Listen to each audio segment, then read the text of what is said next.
आज हम बात करते हैं इंट्रोडक्शन ऑफ फार्माकोकाइनेटिक। फार्माकोकाइनेटिक की बात करें तो इसमें देखते हैं बॉडी ड्रग के साथ क्या करती है and intensity of drug response depend on pharmacokinetic property of drug. जो ड्रग का रिस्पॉन्स है वो डिपेंड करता है फार्माकोकाइनेटिक प्रॉपर्टी ऑफ ड्रग।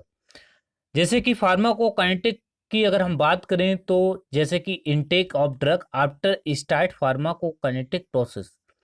तो इसमें जैसे कि फार्माकोकाइनेटिक प्रोसेस की बात करें तो ADME absorption, distribution, metabolism and excretion of drug.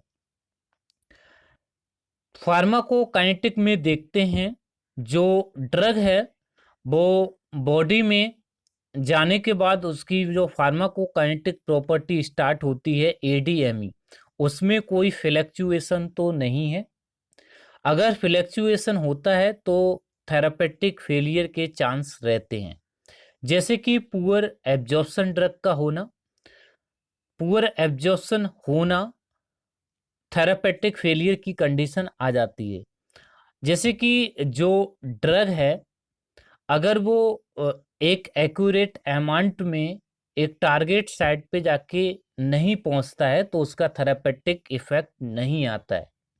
तो जैसे कि therapeutic response depend on concentration of drug at the site of action. जो थेरापेटिक रिस्पॉन्स है वो डिपेंड करता है concentration of drug at the site of action. तो pharmacokinetic के अगर इंट्रोडक्शन की बात करें तो इसमें देखते हैं movement of drug in body and quantitative study of drug in body and pharmacokinetic process involve transport of the drug across the biological membrane। जो ड्रग है उसे बायोलॉजिकल मेम्ब्रेन को क्रॉस करना पड़ता है। यह ड्रग क्रॉस करता है biological membrane. Biological membrane cross करने के लिए टू प्रोसेस या मेथड हैं, जैसे कि passive diffusion and filtration and number B specialise transport. तो जैसे कि पैसिव डिफ्यूजन की बात करें तो इसमें एनर्जी की रिक्वायरमेंट नहीं होती है। जो ड्रग का मूवमेंट है वो high concentration to low concentration drug का मूवमेंट होता है। और इसमें जो लिपिड सोल्यूबल ड्रग है उसका पैसिव डिफ्यूजन होता है, और जो लिपिड इनसोल्यूबल ड्रग है उसका फिल्ट्रेशन होता है। तो याद रखना है पैसिव डिफ्यूजन में एनर्जी की रिक्वायरमेंट नहीं होती है। जो लिपिड सोल्यूबल ड्रग है उसका पैसिव डिफ्यूजन होगा, और ड्रग का movement high concentration to low concentration होता है। पीएच की बात करें तो पीएच इन्फ्लुएंस करती है ड्रग एब्जॉर्प्शन। जैसे कि आप इस डायग्राम में देख सकते हो high concentration to low concentration drug का मूवमेंट होता है। जैसे कि इस डायग्राम में आप देख सकते हो जो ड्रग का मूवमेंट है high concentration to low concentration, और इसमें कोई भी एनर्जी की रिक्वायरमेंट नहीं होती है। इसमें भी आप देख सकते हैं जो ड्रग का मूवमेंट है high concentration to low concentration. Filtration. Filtration की बात करें तो जो लिपिड इनसोल्यूबल ड्रग होता है वो बायोलॉजिकल मेम्ब्रेन को क्रॉस करता है by filtration process. Number two specialize transport. इसमें number one carrier transporter. Carrier transporter क्या होते हैं? ट्रांस मेम्ब्रेन प्रोटीन्स होती हैं जो सर्व एज अ कैरियर और ट्रांसपोर्टर का काम करती हैं। तो याद रखना है transmembrane protein serve as a transporter and carrier. Transporter जो ड्रग को ट्रांसपोर्ट करने के बाद वो रिटर्न बैक अपने स्टेट में आ जाता है, जो पहले की जो उसकी ओरिजिनल शेप थी उसी कंडीशन में आ जाता है। And number A facilitated diffusion. Facilitated diffusion की बात करें तो इसमें एनर्जी की रिक्वायरमेंट नहीं होती है, ड्रग फ्रीली मूव हो जाता है। एक्टिव ट्रांसपोर्ट की बात करें तो इसमें एनर्जी की रिक्वायरमेंट होती है। एक्टिव ट्रांसपोर्ट में जो ड्रग का मूवमेंट होता है low concentration to high concentration. जब low concentration to high concentration drug का मूवमेंट होता है तो इसमें एनर्जी की रिक्वायरमेंट होती है। जैसे कि फैसिलिटेड डिफ्यूजन की हम बात करें तो आप देख सकते हो इस डायग्राम में जो ड्रग का मूवमेंट है वो फ्रीली हो रहा है, इसमें कोई भी एनर्जी की रिक्वायरमेंट नहीं होती है। इसमें आप देख सकते हो एक्टिव ट्रांसपोर्ट में एटीपी की जरूरत पड़ती है, एनर्जी रिक्वायरमेंट है यहाँ, तो एनर्जी रिक्वायर्ड है इन एक्टिव ट्रांसपोर्ट में। एंड पैसिव ट्रांसपोर्ट की बात करें तो इस यहाँ पर एनर्जी की रिक्वायरमेंट नहीं है। एब्जॉर्प्शन। एब्जॉर्प्शन की बात करें तो जैसे ही ड्रग का इंटेक होता है एब्जॉर्प्शन प्रोसेस स्टार्ट हो जाता है और ड्रग क्रॉस करता है बायोलॉजिकल मेम्ब्रेन। जैसे कि अगर हम इसके इंट्रोडक्शन की बात करें तो absorption is movement of the drug from its site of administration into the circulation. Factor affecting absorption की अगर हम बात करें तो नंबर 1 एक्वस सॉल्युबिलिटी। जैसे कि अगर कोई भी ड्रग है उसे वाटरी सॉल्यूशन में दे दिया जाता है तो ड्रग का एब्जॉर्प्शन फास्टर होगा then solid doses form. Concentration की बात करें तो जैसे कि कंसंट्रेशन ग्रेडियंट या डिपेंडेंट जो डिफ्यूजन होता है, पैसिव डिफ्यूजन होता है ड्रग का, तो कंसंट्रेशन इसलिए ज़रूरी रहती है। और उसके बाद एरिया ऑफ एब्जॉर्बिंग सरफेस, जितना ज़्यादा सरफेस एरिया होगा उतना ज़्यादा एब्जॉर्प्शन फास्टर होगा। तो ये कुछ फैक्टर हैं और भी पढ़ेंगे हम आगे। जैसे कि मैंने बताया जैसे ही ड्रग का इंटेक होता है वैसे ही ड्रग का जो एब्जॉर्प्शन प्रोसेस है वो स्टार्ट हो जाता है। And vascularity of the absorbing surface, जितना ज़्यादा ब्लड का फ्लो होता है उतना ज़्यादा ड्रग का एब्जॉर्प्शन फास्ट होता है। Route of drug administration affect करते हैं ड्रग एब्जॉर्प्शन। जैसे कि जो ड्रग है वो डिफरेंट रूट से दिया जाता है और सब रूटों का एब्जॉर्प्शन अलग अलग होता है। जो उनका टाइम है एब्जॉर्प्शन का वो अलग अलग होता है, किसी का टाइम एब्जॉर्प्शन जो है फास्टर होता है, किसी का बहुत स्लो होता है एब्जॉर्प्शन। तो ये रूट ऑफ एडमिनिस्ट्रेशन पे डिपेंड करता है। जो ग्लाइकोप्रोटीन है, पी ग्लाइकोप्रोटीन की बात करें तो ये भी एक फैक्टर है एब्जॉर्प्शन का। एंड इंटरेक्शन, इंटरेक्शन की बात करें तो जैसे कि ड्रग फूड इंटरेक्शन और ड्रग ड्रग इंटरेक्शन की वजह से जो एब्जॉर्प्शन है वो भी अफेक्ट डालता है एब्जॉर्प्शन पे। अगर ड्रग इंटरेक्शन हो गया है तो एक ड्रग दूसरे ड्रग के एब्जॉर्प्शन को लेट कर देता है या डिक्रीज कर देता है एक ड्रग दूसरे ड्रग के एब्जॉर्प्शन को। Alteration of gut flora and motility, जैसे कि सबक्यूटेनियस एंड इंट्रामस्कुलर की बात करें तो सबक्यूटेनियस जो रूट से एब्जॉर्प्शन होता है स्लो होता है in comparison of intramuscular. Intramuscular का जो एब्जॉर्प्शन है वो फास्टर है then subcutaneous route. Topical side की अगर हम बात करें तो इसमें जो लिपिड सॉल्युबल ड्रग है उसका एब्जॉर्प्शन होता है और जो लिपिड सॉल्युबल ड्रग नहीं होता है उसका एब्जॉर्प्शन नहीं होता। वायो इक्विवेलेंस, वायो इक्विवेलेंस की अगर हम बात करें तो ये वायो इक्विवेलेंस स्टडी की जाती है जिसमें देखते हैं ड्रग की फार्माकोकाइनेटिक प्रॉपर्टी देखते हैं और एक ड्रग का दूसरे ड्रग के साथ कंपैरिजन करते हैं। कंपैरिजन में देखते हैं जैसे कि variation in disintegration and dissolution rate. कोई भी ड्रग है उसका कंपैरिजन करते हैं दूसरे ड्रग के साथ, तो वेरिएशन देखते हैं disintegration and dissolution and solubility.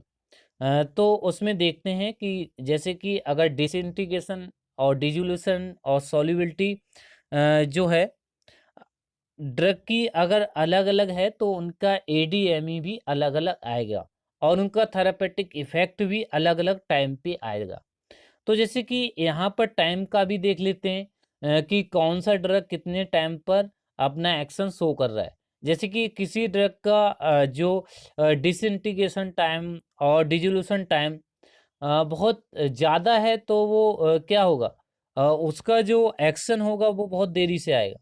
अगर इनका जैसे कि हम देरी की बात करें तो जैसे कि डिसइंटीग्रेशन टाइम, डिसोल्यूशन टाइम, किसी ड्रग का 2 मिनट है और किसी ड्रग का 1 मिनट है, तो उसका जो 1 मिनट जिसका है डिसोल्यूशन और डिसइंटीग्रेशन टाइम, तो उसका जो थेरापेटिक इफेक्ट निकल के आएगा या फिर एक्शन ड्रग का देखने को मिल जाएगा जल्दी इन कंपैरिजन ऑफ अदर ड्रग। तो इसमें जो बायो इक्विवेलेंस की अगर हम बात करें तो बायो इक्विवेलेंस स्टडी की जाती है।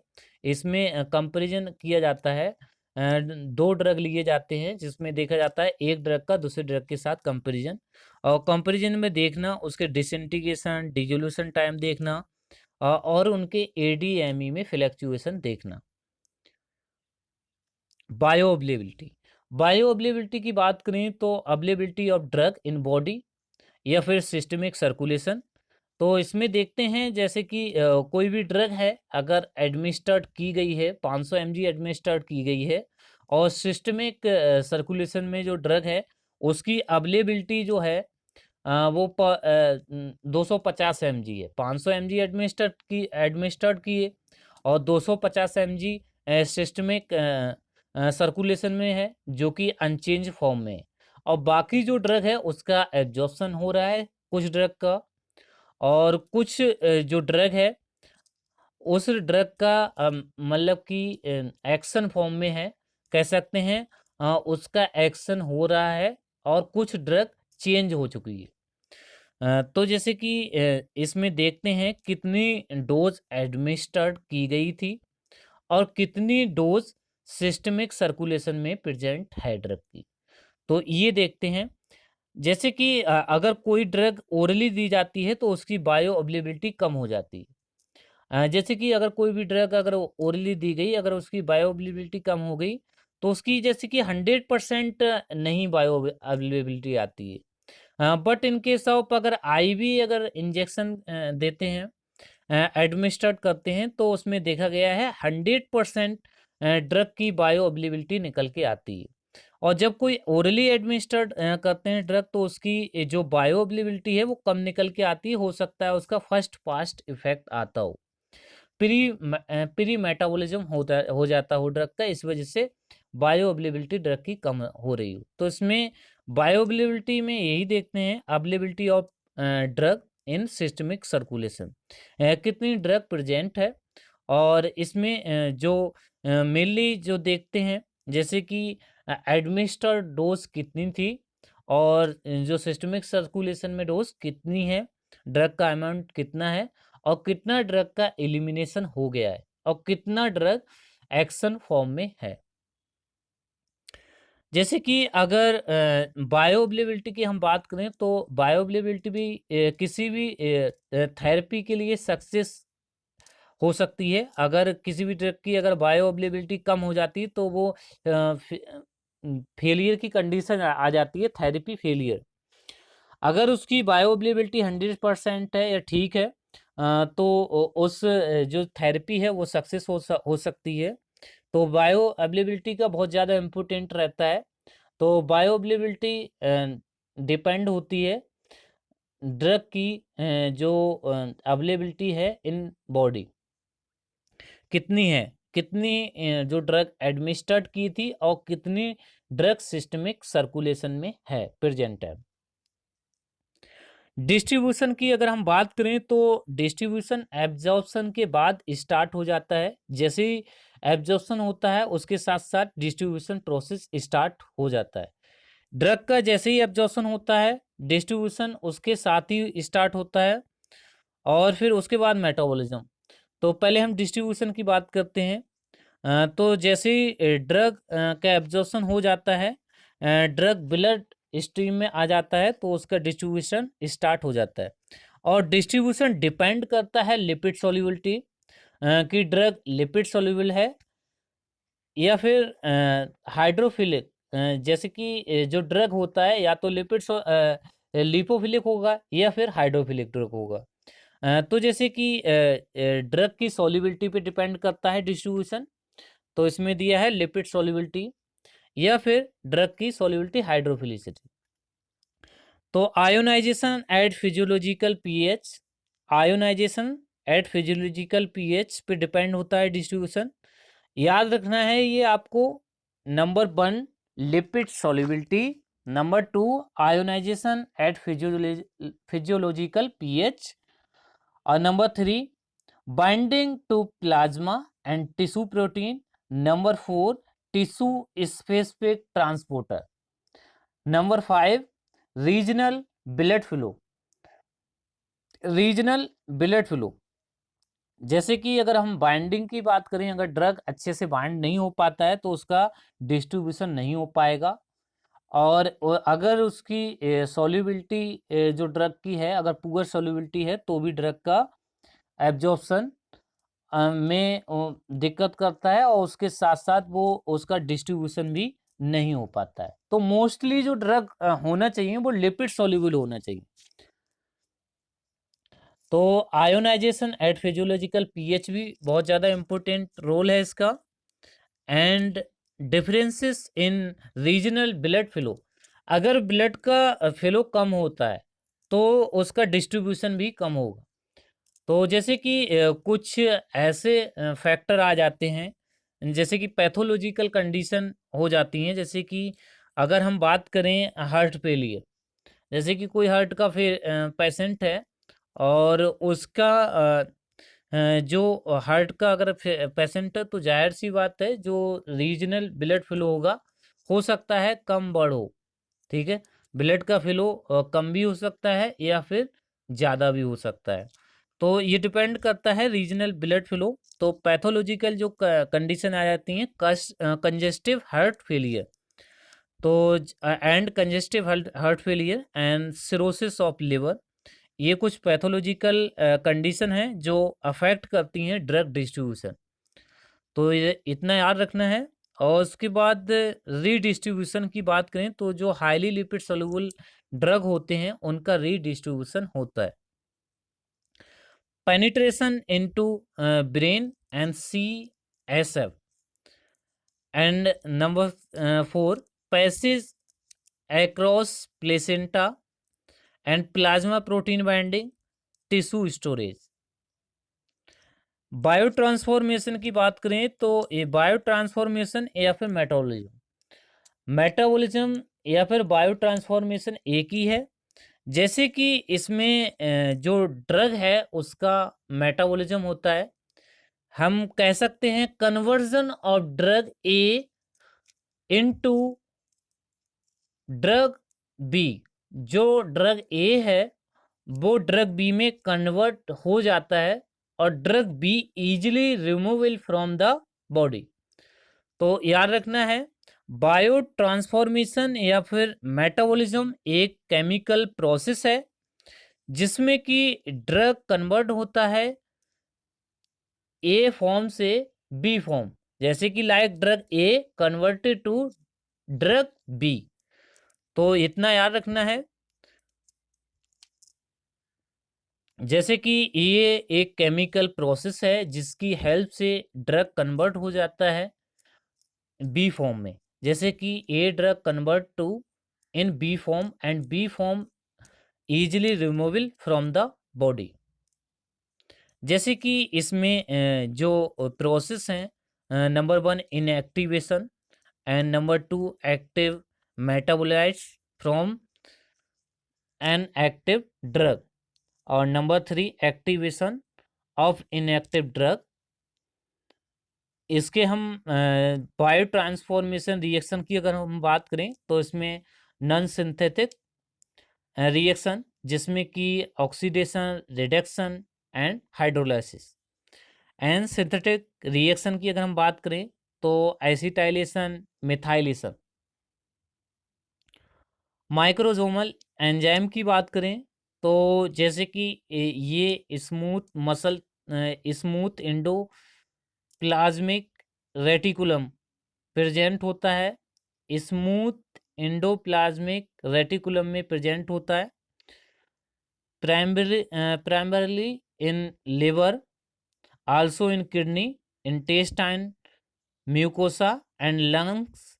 मोनो ऑक्सीजनेस साइटोक्रोम, ये कुछ माइक्रोसोमल एंजाइम होते हैं जैसे कि साइटोक्रोम P450, ये हेल्प करते हैं मेटाबॉलिज्म और ड्रग।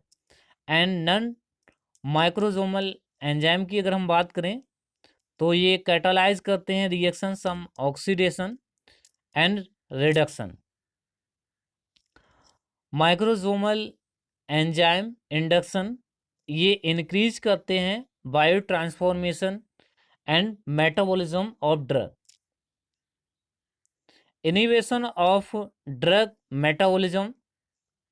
ड्रग मेटाबॉलिज्म की बात करें तो ये इनिवेट हो जाता है जैसे कि कोई भी ड्रग है, अगर एक ड्रग दूसरे ड्रग के साथ कॉम्बिनेशन में दे देते हैं तो कभी कभी ऐसा होता है इन ड्रगों का इंटरेक्शन हो जाता है तो एक ड्रग दूसरे ड्रग के मेटाबॉलिज्म को इनिवेट कर देता है। या फिर जो एंजाइम होते हैं वो क्या करते हैं, अ, एक ड्रग के मेटाबॉलिज्म को इनिवेट कर देते हैं। तो याद रखना है inhibition of drug metabolism. Drug metabolism की बात करें तो जैसे कि quinidine is metabolize mainly by cytochrome 3A4 but inhibit cytochrome P2D6। तो याद रखना है जैसे कि एक ड्रग दूसरे ड्रग के मेटाबॉलिज्म को इनिवेट कर देता है, इसमें और कुछ नहीं है। एक ड्रग जो है दूसरे ड्रग के मेटाबॉलिज्म को इनिवेट कर देता है। और जैसे कि इसमें देखा गया है inhibition of drug metabolism occur in case of during having affinity for the same isoenzyme. ठीक है, एफिनिटी मतलब कि बाइंडिंग कैपेसिटी, जो आइसो एंजाइम है उनकी बाइंडिंग कैपेसिटी सेम होने के कारण ऐसा होता है। ठीक, तो याद रखना है इनिवेशन ऑफ ड्रग मेटाबॉलिज्म, एक ड्रग दूसरे ड्रग के मेटाबॉलिज्म को इनिवेट कर देता है। जैसे कि propranolol reduce rate of lidocaine metabolize by decreasing hepatic blood flow.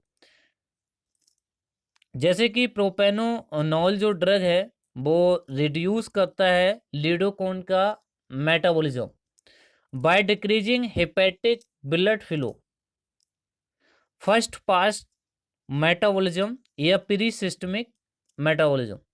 First pass effect की अगर हम बात करें तो जैसे कि कोई भी ड्रग है अगर ओरली दिया जाता है तो उसका फर्स्ट पास मेटाबॉलिज्म इफेक्ट आता है या प्री सिस्टमिक मेटाबॉलिज्म आता है। तो इसमें क्या होता है, जो ड्रग है वो ओरली रूट से जाता है तो जैसे कि जो गट है एंड लिवर के जो एंजाइम है वो उसे मेटाबोलाइज कर देते हैं। तो कुछ जो अमाउंट है ड्रग का वो प्री मेटाबॉलिज्म हो जाता है उसका।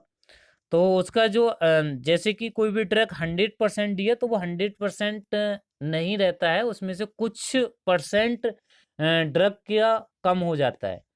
तो याद रखना है जैसे कि कोई भी अगर टैबलेट अगर 100% दी जाती है तो वो 95% ही सिस्टमिक सर्कुलेशन में पहुंचती है और बाकी ड्रग का प्री सिस्टमिक मेटाबॉलिज्म हो जाता है, तो इसमें ड्रग का इफेक्ट कम हो जाता है। जो डाइजेस्टिव एंजाइम होते हैं वो क्या करते हैं, ड्रग के इफेक्ट को कम कर देते हैं, मेटाबोलाइज कर देते हैं, कुछ जो परसेंटेज जो ड्रग की होती है उसे कम कर देते हैं।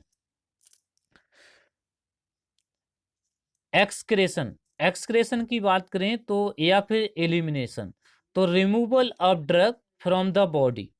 जो ड्रग मेटाबोलाइज हो जाता है वो रिमूव भी हो जाता है, जैसे कि removal of drug from the body अगर हम बात करें तो ड्रग रिमूव होता है बाय फिल्ट्रेशन प्रोसेस, किडनी के थ्रू, जैसे कि इसमें urine through the kidney and while के थ्रू, लिवर का वाइल एसिड के थ्रू ड्रग का एलिमिनेशन होता है। तो याद रखना है एक्सक्रेशन का मतलब एलिमिनेशन ऑफ ड्रग या फिर removal of drug from the body bye urine.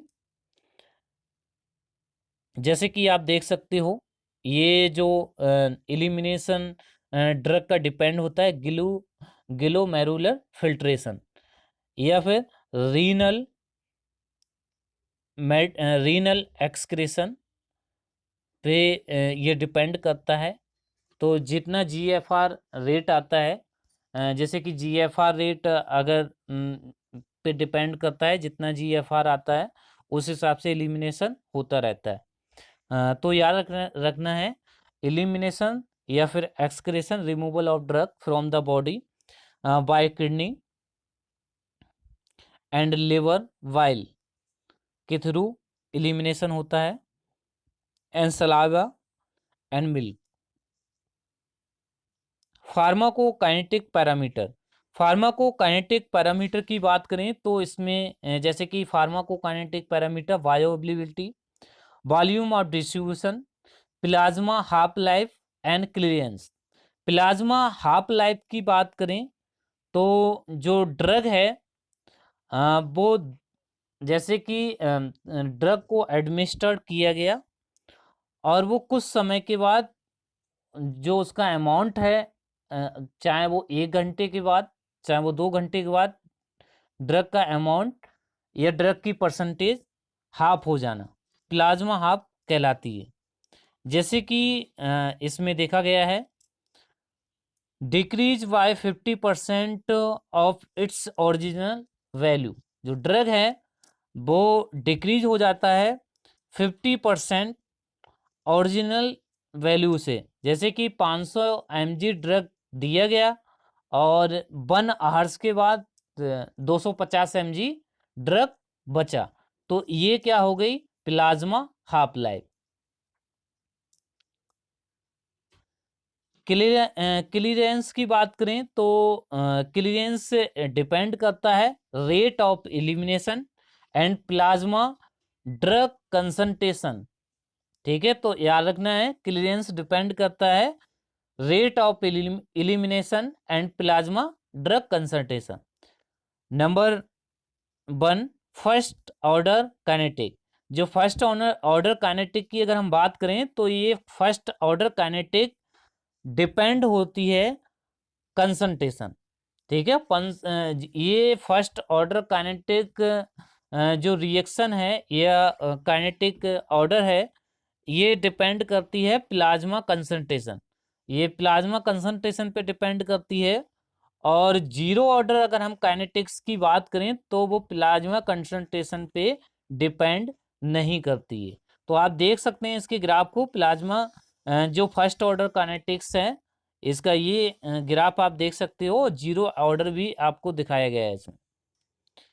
जैसे कि फर्स्ट ऑर्डर काइनेटिक्स मैंने बताया ये डिपेंड करती है प्लाज्मा कंसंट्रेशन, और ये जीरो ऑर्डर काइनेटिक्स की बात करें तो ये डिपेंड प्लाज्मा कंसंट्रेशन पे नहीं करती है। तो आज के लिए इतना ही, थैंक यू।